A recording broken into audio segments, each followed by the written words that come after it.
Hey everyone, welcome to Unique Ways with Thomas Gerard, an audio podcast.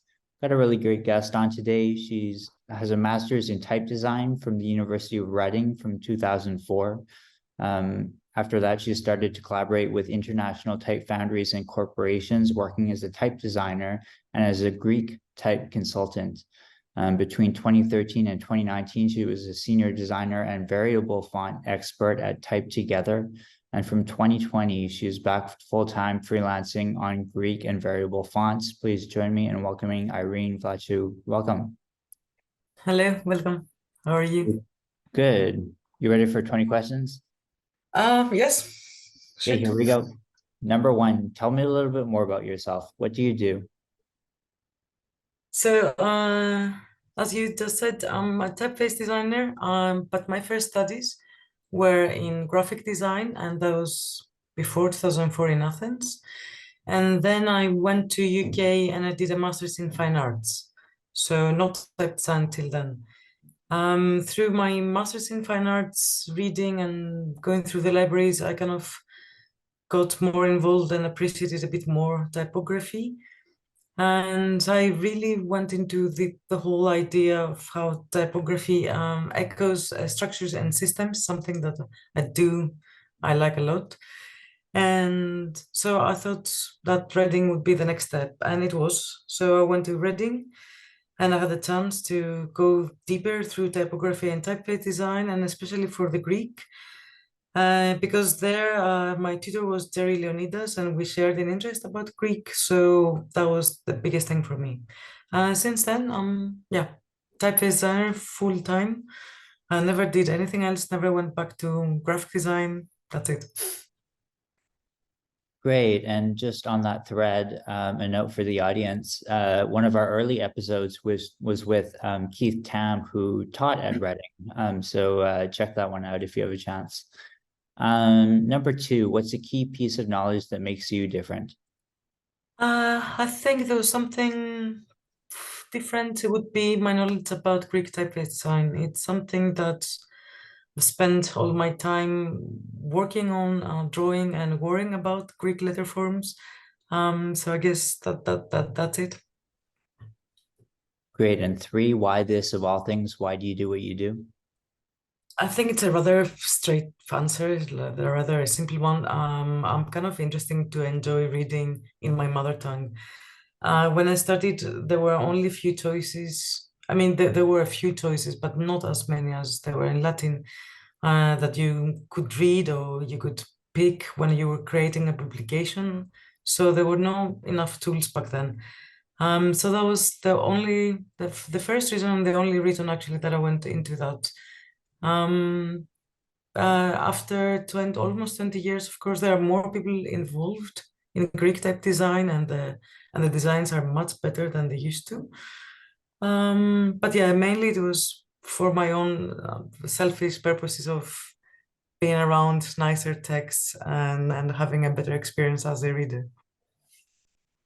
Great. And one more note for the audience. If you like the trajectory of this episode, please check out our episode with Eric Speakerman. It's our most popular episode. Thanks. So number four is a curveball. And the question is, what does your future look like? I really have no idea. I wish I'm able to continue to do what I do. I'm designing until, forever kind of thing. And to that, to add a bit more research and writing perhaps and teach something that I have done just a little bit and I really, really enjoy. Great. And five, we're recording here from Vancouver, Canada on my side. But of course, the podcast is very global. So the question is, let's talk about location. How does the notion of place play into what you do? It really depends. I mean, personally, I don't think it does. I've stayed most of my professional life abroad, and I think every place has something to give. There are benefits to everything. Of course, a nice library and some internet connections are always welcome, but not necessary all the time. The truth is that in the last 3 years after the pandemic, kind of during the pandemic, I've moved permanently back to Greece, and I do enjoy the friction with day-to-day Greek typography and its users. I think it has actually have freshened up a lot my ideas about what it is to be done and what are the realistic perspectives of solving problems and how perhaps could involve too. So yeah, I think it's perhaps it does play a little bit of role, but I'm not sure about it. Great, I like it. So number six, if you had to start from the beginning, what advice would you give your former younger self? I think something that I'm still kind of trying to keep in mind. I think it came from some professors of mine when I was younger, and so it was kind of experiment more, read more, and be more patient. You will see results at some point. So not be in a hurry. It's a good thing. Great. And seven, what's a day in your life like? That really depends on the time of the year, the mood, and the workload I have. On an average day, especially the last years, I try to wake up earlier at least, and I'm trying to get involved in some kind of exercise, swimming, running, or something, and then just do all my daily chores outside the house. And usually I start work around noon. Being based in Athens is kind of really good because I'm on Eastern European time, which means I'm awake much earlier than most of my clients. So, everybody's happy. So I'm working until early in the evening, and after that, I'm trying to catch up movies, my friends, or do something. And I really try to keep my weekends work free at least, and do some kind of small excursion or just walks around the nature. Great. And eight is lifelong learning is a popular topic. How do you stay up to date? I, I mean, I think it's just I was always going to conferences. Recently, I'm doing workshops and online classes. But I guess conference is the main thing for me. It's a thing that I've done for since the beginning, and always keeps me in contact with things that are happening, like current things in type design and typography. And also, it's a great chance to meet friends and colleagues from all around the world. Great. And what tools do you use? Are you both digital and analog? Yeah, I'm still drawing sometimes, not always, but especially the beginning of a project or when I'm completely stuck, I'm going back to paper. But yeah, I'm a laptop user. I'm using just RoboFont, and sometimes I do need Wi-Fi to upload my stuff. That's it, nothing more. Great. And halfway number 10, how do you deal with work-life balance? I'm working as a freelancer for the last 15 years, so I think I have managed to find a balance. The first years were horrific, I guess. I had a 9 to 5 job in the beginning, so everything was kind of balanced, but the first years of freelancing were super difficult. I think I ended up working 10 hours a day, and that wasn't fun. But now I think I'm good. I can do it. Great. And 11, if you weren't doing what you do now, what would you be doing? I really don't know. I think the simple answer would be a graphic designer, but I don't think I would like that much. So I would go crazy and say I would like to be a musician. It's something that I really enjoy. I mean, I really enjoy music, listening to playing, not so much because I need to study more.